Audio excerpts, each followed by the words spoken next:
To work on something you love to build and love to play is pretty rare in this industry, and I've been able to do that for over a decade. I have very fond memories of the first Gears. When I look back at it, it was a fantastic time to be in the game industry and at Epic in general. As a game developer, you just want people to love your product, right? And today, everybody's so jaded, and it gets crazy.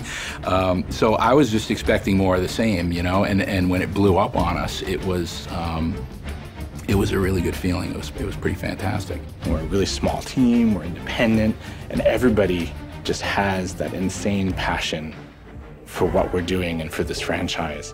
And to be able to focus on that and have it be successful, before I knew it, 10 years of my life had gone by. I started back in 2005 when I took over as the Microsoft producer for Gears of War, and then joined Epic Games and became the producer for Gears of War, and then I took care of it all the way through Gears 1, 2, and 3, and now I'm back working on the next Gears of War. And making a Gears of War game is not something you do instantaneously. It takes years to do. So how do we kind of bring the franchise back to the fans? That Gears of War 1 experience that was 9 years ago now, how do we bring that to Xbox One and do it as quickly and as efficiently as possible, but again, having a huge impact by upping the visuals, upping the audio to 7.1, 1080p, 60 frames. It's a way to kind of re-engage with the franchise and move to that next platform, because the next Gears is coming. There just aren't that many examples of a franchise that's so uniquely associated with a console like Gears is with Xbox.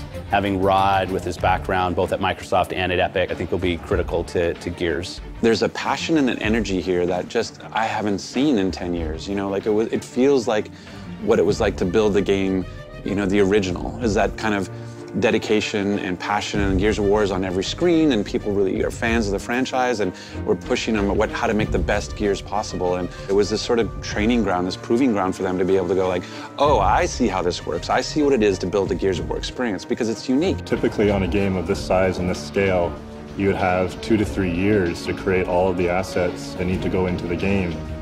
In this case, we had just under 10 months.